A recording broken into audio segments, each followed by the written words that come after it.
예전에 어떤 소설가가 예수는 결국 신이기 때문에 우리 인간의 약함과 한계를 이해하지 못한다는 주장을 한 적이 있어요. 소설을 통해서 그런 이야기를 했지요. 그런데 그의 주장은 별로 새로울 것이 없습니다. 그보다 훨씬 오래전 초대교회 공동체 안에도 예수님은 신이시기 때문에 실제로 십자가에서 죽임을 당하시지 않았을 것이라는 이 잘못된 가르침을 믿는 사람들이 있었기 때문이에요. 여러분, 이것은 성경이 우리에게 말해주는 것과는 다른 인간적인 잘못된 생각에 불과합니다. 예수님은 분명히 갖은 고난을 육신을 입고 오셨기 때문에 온 몸으로 받아내시고 십자가에서 죽으신 거예요. 그래서 로마 병정이 예수님의 옆구리를 창으로 찔렀을 때 물과 피를 쏟으셨다고 한 요한의 증언은 육신으로 오신 예수님이 실제로 십자가에서 고통을 다 받아내시고 죽으셨다는 사실을 확인시켜주는 대목이죠. 그렇다면 예수님은 분명히 인간이지만 하나님이신데 왜 이런 고난을 받으셔야 했을까요? 고난을 통과해야만 어떤 예수님이 하나님의 아들이심이 인정되기 때문이었을까요? 그렇지 않습니다. 그분은 태어나실 때부터 성령으로 잉태하신 완전한 하나님이시며 또한 우리 인간의 몸으로 오신 완전한 육신을 가진 인간이셨어요. 다만 예수님은 우리를 위해서 하나님과 화목하기 위한 화목제물이 되기 위해서 죽으신 거예요. 예수님은 죄인인 인간과 거룩하신 하나님 아버지의 중보자로서 친히 고난을 당하신 것입니다. 그래서 히브리서 2장 18절을 보면 그가 시험을 받아 고난을 당하셨은즉 시험 받는 자들을 능히 도우실 수 있느니라, 이렇게 이야기하는 거죠. 인간의 몸으로 오셔서 우리 인간의 모든 약함을 하시고 그래서 우리를 돕는 것이 아들을 이 땅에 보내신 아버지의 뜻이었기 때문입니다. 그래서 예수님을 잉태하게 하신 성령은 오늘 그 예수님을 다시 광야로 인도하세요. 광야란 어떤 곳입니까? 광야란 인간의 힘으로는 아무것도 할 수 없는 우리 인간의 실존적인 고난의 자리를 의미합니다. 아무것도 없어요. 오직 하나님의 은혜가 있어야만 살 수 있는 곳이 광야라는 거예요. 이스라엘 백성들이 그 광야에서 40년 동안 연단받아야 했죠. 그래서 예수님이 공생애를 시작하시기 전에 먼저 광야의 시험을 통과하는 것은 아버지의 뜻이었기 때문에 성령이 예수님을 광야로 이끄신 거예요.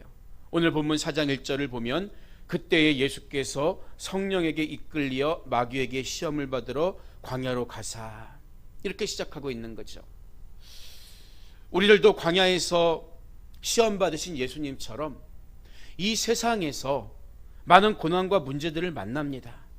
우리가 사는 세상은 어쩌면 고난과 시험의 연속이죠. 우리 학생들을 보면은 기말고사 끝나면 좋아하고 파티도 하고 그러는데 걔들이 잘 몰라서 그래요. 시험은 끝나지 않습니다.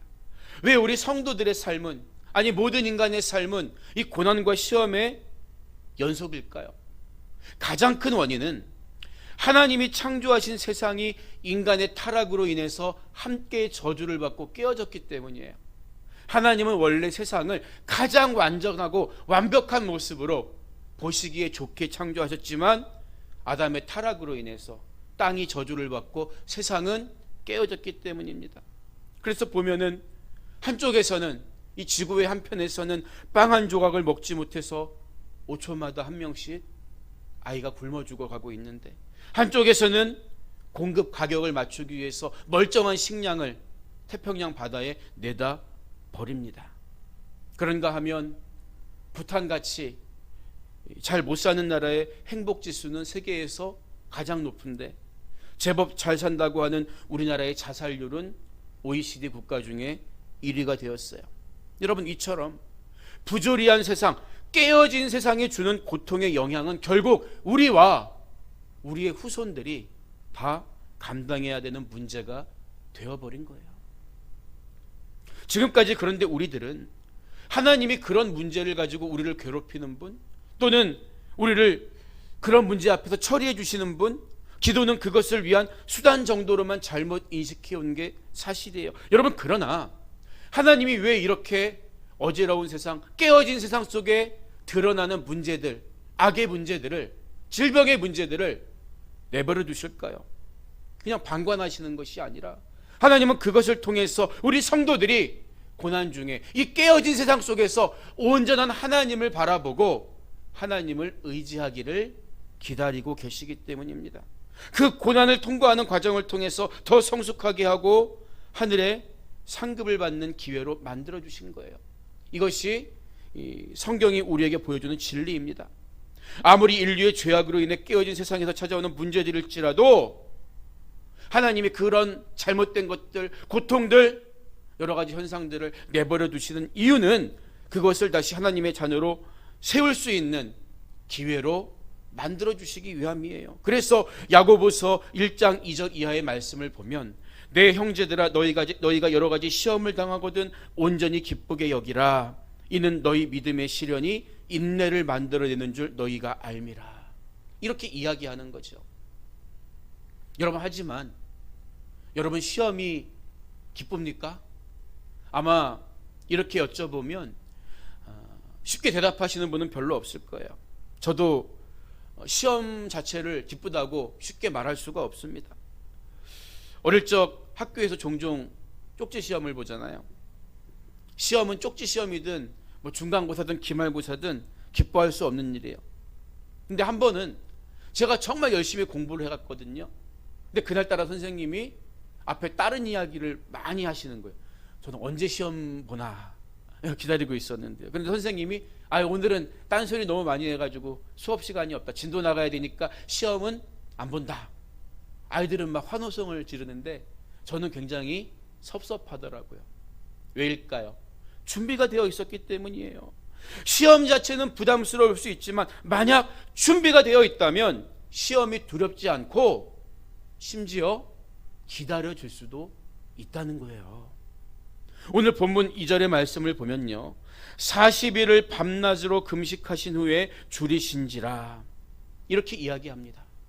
예수님은 마귀의 시험을 받기 전에 먼저 금식하시면서, 여기서 금식이란 말은 기도를 함께 하셨다는 의미거든요. 금식하시면서 기도로 준비했습니다. 그런데 이 본문에 나오는 순서를 보면 금식하신 후에라는 말이 줄이신지라는 말보다 더 앞에 과거 시제로 사용되었다는 것을 알 수 있어요. 쉽게 말해서 예수님은 40일 동안은 금식하시면서 기도에 몰두하신 나머지 굶주림도 잊고 계시다가 그 기도가 끝난 후에 비로소 굶주림을 느끼셨더라, 이런 의미라는 거죠. 여러분, 우리가 어떻게 시험을 준비할 수 있겠어요? 무슨 능력으로 고난을 통과할 수가 있겠습니까? 기도밖에 없다는 거예요. 기도밖에. 우리 예수님도 시험 받기 전에 기도하셨다는 거예요.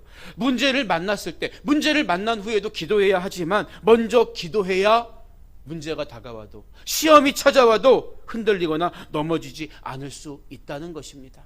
보세요, 우리 예수님조차도 시험을 앞두고 기도하셨는데 정작 우리는 기도하지 않아요. 이게 얼마나 모순된 이야기입니까? 우리도 기도해야 시험을 이길 수 있는 힘이 생기는 거예요. 마귀는 먼저 40일을 줄이고 금식하신 예수님께 나와서 어떻게 시험합니까? 3절의 말씀을 보면, 내가 만일 하나님의 아들이여든 명하여 이 돌들로 떡덩이가 되게 하라. 이 시험 문제를 내요. 지금 마귀는 인간의 몸으로 오신, 육신을 갖고 계신, 굶주림을 느끼시고 계시는 예수님의 생존 본능을 자극하고 있는 거죠. 여러분, 말씀드린 것처럼 광야는 아무것도 없는 곳입니다. 그래서 하나님이 주셔야 먹고 안 주시면 굶을 수밖에 없는 곳이에요. 한마디로 하나님의 은혜만 바라보며 살아야 하는 곳이 광야라는 거죠. 출애굽기를 보면 애굽을 떠나온 이스라엘 백성들이 홍해를 건너는 놀라운 기적을 체험해요. 그런데 언제 하나님을 원망합니까? 물이 떨어지니까 3일 만에 하나님을 찬양하던 입술로 하나님을 원망하기 시작하더라는 거예요. 받은 은혜를 쏟아버리는데 걸린 시간이 딱 3일입니다. 우리도 비슷한 말이 있죠. 작심삼일. 거친 광야에서 당장 마실 물이 없으니까 그들의 그 신앙, 간증, 체험 여지없이 무너지더라는 거예요. 여러분, 어떤 신비한 체험이나 기적, 은사에만 의지해서 하나님을 믿는 사람들은요, 이렇게 삶의 실질적인 문제가 찾아오면, 생각지도 못한 시험이 찾아오면 하나님을 원망하고 은혜도 쏟아버리기가 쉬운 거예요. 여러분, 먹는 것 또는 여타 삶의 욕구들, 본능 앞에서 우리 신앙을 유지하고 지키기가 사실 얼마나 쉽지 않은 일입니까? 우리 육신의 의지만 가지고 이기는 것이 가능할까요? 불가능해요. 오늘 예수님도 40일을 금식하신 후에 배고픔을 느끼시면서 시험 받으실 때에 아하, 인간이 이 육신의 본능 앞에서, 욕구 앞에서 얼마나 무기력한 존재인가 다 아셨을 거예요. 그러니까 히브리서에서 그가 먼저 시험을 받아 고난을 당하셨은즉 우리가 시험 받을 때에 그가 도우실 수 있다고 분명하게 선언하는 것 아니겠습니까? 여러분, 그러나 광야는 하나님의 은혜가 있어야 살 수 있는 곳이라고 했잖아요. 따라서 지금 마귀가 하는 시험이 뭐예요? 광야에서 하나님의 은혜 대신에 네가 가진 능력 가지고 한번 살아봐. 너 능력 있잖아. 이거 가지고 지금 유혹하고 있는 거예요. 왜 그렇습니까? 예수님은 실제로 얼마든지 자신이 가지고 있는 능력으로 비록 육신의 몸을 입고 이 땅에 오셨지만 성자 하나님이시기 때문에 자기 능력으로 돌을 떡으로 만들 수가 있었기 때문이에요. 여러분, 그래서 배고픔의 문제, 생존의 문제, 경제적인 문제, 어떤 우리가 이건 어떻게 해볼 수 없어 이렇게 합리화시키는 이런 문제들을 이유로 하나님의 능력을 의지하지 말고 하나님의 은혜보다 당장 지금 가지고 있는 너의 능력을 의지하면서 살아봐라. 이게 바로 이 시험의 본질이라는 거예요. 여러분, 우리도 이런 유혹 앞에 얼마나 쉽게 무너질 때가 많습니까? 그래서 기도해보지 않고 내가 가지고 있는 힘, 내가 가지고 있는 능력, 나 이거 가지고 살 수 있어. 그런 경우가 얼마나 많냐는 거예요. 근데 예수님 뭐라고 말씀하십니까? 4절의 말씀을 보면 기록되었으되 사람이 떡으로만 살 것이 아니요 하나님의 입으로부터 나오는 모든 말씀으로 살 것이라 하였느니라. 이렇게 대답하세요. 이 말씀은 기록되었으되 이 말씀은 신명기 8장 3절에 나오는 모세의 설교 중에 한 토막을 인용하신 내용입니다. 신명기 8장의 내용을 보면 모세가 설교하는데 심지어 광야 40년 동안 너희들의 의복과 신발이 헤어지지 않고 떨어지지 않은 거 이거 하나님의 은혜 아니겠느냐 이렇게 이야기하고 있는 거예요. 놀랍지 않습니까? 광야에서 출애굽했을 때 이스라엘 백성들의 생각에 가나안까지는 보름이면 갈 수 있는 거리입니다. 어떤 옷이나 신발을 많이 준비해 왔을 리가 없죠. 그런데 모세의 설교를 들어보면요, 의복이 헤어지지 않았잖아, 발이 부르트지 않았잖아, 신발이 떨어지지 않았잖아. 하나님 보존해 주신 거예요. 지켜주신 거예요. 오직 하나님의 은혜로 너희가 광야의 그 지난한 세월을 살아올 수 있지 않았느냐고 회상하면서 하는 설교였다는 거예요. 하나님이 말씀하시니까 만나가 내려요. 하나님이 말씀하시니까 메추라기가 날아와요. 체험한 거예요. 따라서 광야와 같은 세상을 끝까지 살아가는 능력은 먹고 나면 사라질 떡에 있는 것이 아니라 마르지 않는 단비처럼 내리는 하나님의 은혜 속에 있다는 거예요. 여러분, 우리는 한 끼만 굶어도 예민해지거나 난폭해지기 쉽죠. 우리 목사님들도요, 회의하다가 시간이 길어지고 식사 때를 넘기면 막 언성이 높아져요. 밥을 드시고 나면은 인자해져요. 회의가 빨리빨리 끝나요. 우리 인간은 그렇게 초라하고 약한 존재입니다. 여러분, 그러나 하나님의 은혜 없이는 살 수 없다는 것을 예수님은 이 마귀의 시험을 물리치시면서 우리에게 가르쳐 주시는 거예요. 우리를 살게 하는 것은 떡이 아닙니다. 내 능력이 아닙니다. 오직 하나님의 말씀, 하나님의 은혜로만 우리는 살 수 있다는 사실을 이 말씀을 통해 깨달아야 하는 거예요. 마귀는 계속해서 예수님을 성전 꼭대기로 데리고 가서 6절을 보면 내가 만일 하나님의 아들이어든 뛰어내리라 기록되었을 때 그가 너를 위하여 그의 사자들을 명하시리니 그들이 손으로 너를 받들어 발에 돌에 부딪히지 않게 하리로다 하였느니라. 이렇게 시험하죠. 여러분, 하나님의 아들이 이 땅에 오신 목적이 뭐예요? 내 뜻이 아니라 나를 보내신 이의 뜻을 이루려 함이니라 말씀했잖아요. 그런데 예수님을 이 땅에 보내신 하나님의 뜻이 뭡니까? 우리 대신 대속물로 죽게 하시기 위함이었어요. 그러면 그 십자가를 지시기 전에 죽으실 리가 있겠습니까? 당연히 없겠죠. 그래서 마귀는 이번엔 시편 91편의 말씀을 인용하면서 예수님 시험하고 있는 거예요. 웃기는 것은 예수님이 첫 번째 시험에 말씀을 인용하면서 마귀의 시험을 물리치시니까 그것을 되받아치기라도 하듯이 하나님의 말씀을 그럴싸하게 갖다 붙이면서 예수님을 시험하고 있는 거예요. 여러분, 지금 이 시대에도 사이비 이단들이 하는 얘기가 뭐예요? 자기들은 성경 얘기만 한다고 하죠. 성경 얘기. 근데 웃기는 게 뭐예요? 성경 구절을 펴놓고는 있는데 그것을 엉뚱하게 해석을 한다는 거예요. 겉으로 보면 성경을 이야기하는 것 같은데 사실은 성경을 앞에 내세우고 자기들이 하고자 하는 얘기를 하는 것에 불과해요. 아전인수격으로. 당시 유대인들 또한 메시아에 대한 놀라운 기적, 메시아가 어떤 분이냐, 이런 것들을, 메시아가 그들을 위해서 무엇을 할 수 있느냐, 자기 이스라엘을 위해서 어떤 일을 할 수 있느냐, 여기에서만 찾고 있었어요. 마귀는 이런 상황을 이용해서 예수님에게 허영적인 명예심을 한번 추구해 보라고 자극하고 있는 것입니다. 그래서 높은 성전에서 예수님이 뛰어내려도 천사들이 발이 땅에 닿지 않도록 구할 것이고, 그러면 사람들이 예수를 더 많이 따르지 않겠느냐, 그럴듯한 말로 시험하고 있는 거죠. 이에 대해 예수님 뭐라고 말씀하십니까? 주 너희 하나님을 시험하지 말라 하였느니라.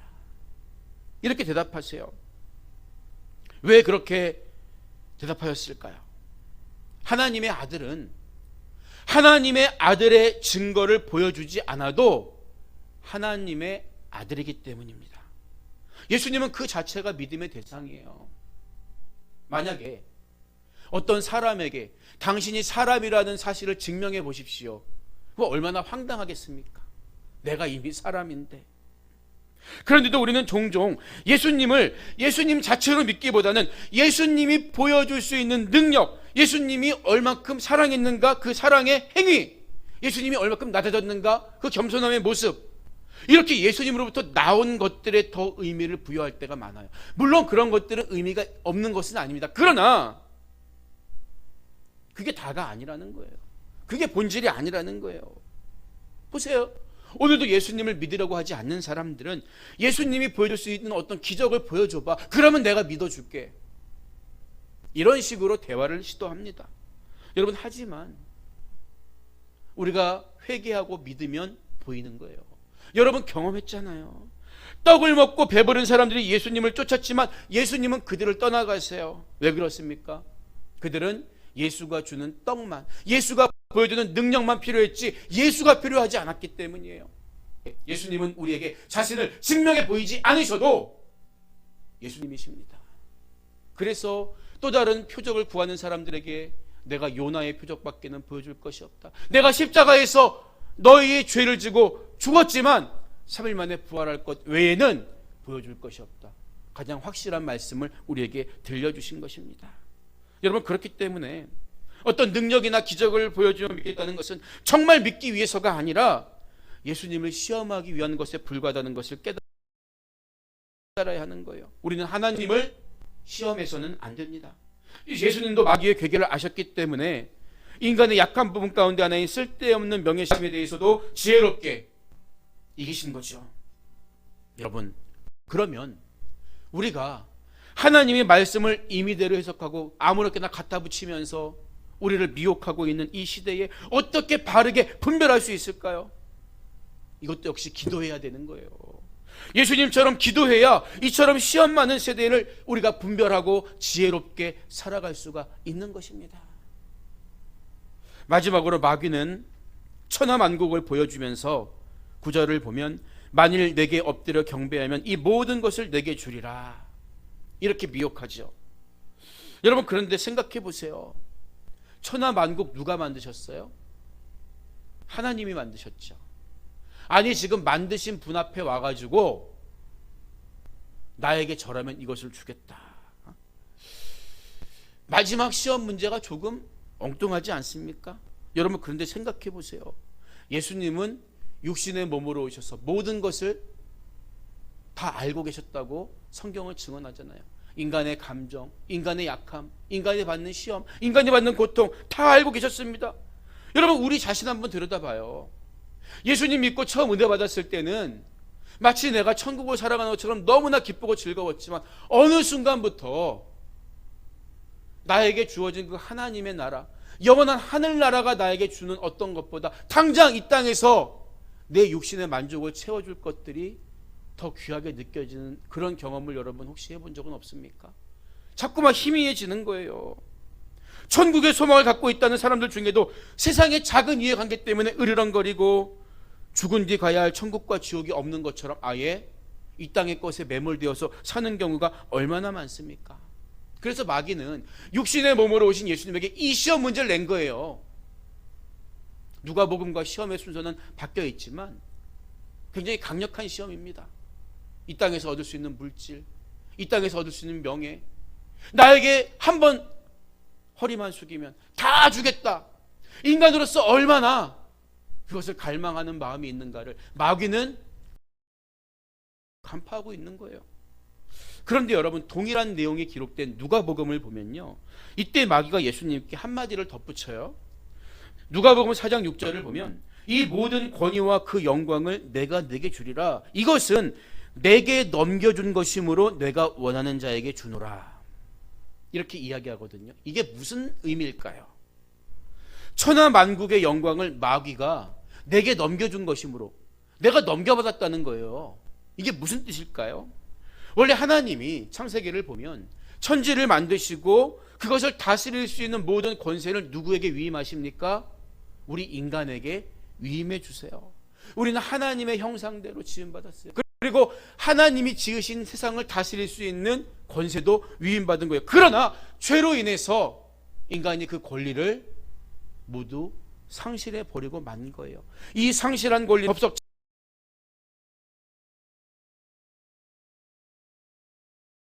차지하고서는 마치 그가 이 땅의 주인 끌고 가고 있는 것이죠. 보세요. 하나님의 형상대로 지음받아서 땅의 청지기로 부름받은 인간이 이제는 마귀가 주는 것들에 취해서 그것을 쫓으면서 살면서 자기 정체성을 다 잃어버리고 있는 거죠. 그래서 마귀는 육신으로 오신 예수님에게 너도 그 인간처럼 이 명예와 이 물질을 추구할 수 있게 해주겠다, 나에게 한번 고개를 숙여라. 이 말의 의미가 뭐예요? 하나님이 세상의 주인이 아니라 물질이 세상의 주인인 것처럼 굴복하라는 거죠. 여러분, 그러나 우리는 하나님의 자녀입니다. 자녀일 뿐만 아니라 장차 완성될 그 나라의 유일한 상속자예요. 지금도 마귀는 곧 심판받아서 사라지게 될 이 세상의 주인 행세를 하면서 우리를 물질의 노예가 되게 만들어서 우리의 신분을, 우리의 정체성을 잊어버리게 미혹하고 유혹하고 있는 거예요. 그 미혹과 시험이 얼마나 강력한지 심지어 인간의 몸으로 오신 하나님의 아들에게조차 그분이 만든 세상인데도 나에게 절만 하면 이것을 너에게 다 넘겨주겠다, 이렇게 시험하고 있는 거죠. 예전에 어떤 개그맨이 영혼이라도 팔아서 웃겨드리겠습니다, 깜짝 놀랐어요. 야, 사람이라는 것이 자기가 원하는 것을 얻기 위해서는 모든 것을 바칠 준비가 되어 있구나, 그런 존재라는 거예요. 그러나 예수님은 10절에서 사탄아 물러가라, 기록되었으되 주 너희 하나님께 경배하고 다만 그를 섬기라 하였느니라, 이 말씀으로 마귀의 시험을 물리치십니다. 예수님은 물질 앞에, 명예 앞에, 권력 앞에, 무언가 얻을 수 있는 것 앞에 취약한 사람들의 마음, 그리고 그것을 이용해서 우리 신앙을 흔드는 마귀의 계계를 정확히 간파하신 거예요. 여러분, 그래서 예수님이 우리에게 기도를 가르쳐 주실 때 일평생의 양식을 구하라고 가르쳐 주지 않았다는 거예요. 그리고 일용할 양식을 구하라고 가르쳐 주셨습니다. 여러분 보세요. 일평생 양식을 쌓아두고 살면 더 감사할 것 같죠? 그렇지 않습니다. 일평생 걱정이 없다고 생각해서 오히려 그것 때문에 하나님과 멀어지기 쉬운 거예요. 일용할 양식을 구해야 우리는 날마다 하나님의 은혜 없이는 살 수 없다는 것을 인정하고 광야와 같은 세상에서 하나님만 바라보고 하나님만 의지하면서 살 수가 있다는 거예요. 이렇게 마귀는 각기 다른 문제로 예수님을 시험했지만 예수님은 하나님을 영화롭게 하는 지혜로운 답변, 지혜로운 말씀을 가지고 승리하십니다. 여러분, 혹시 여러분은 배고픔과 같은 본능을 앞세우면서 보다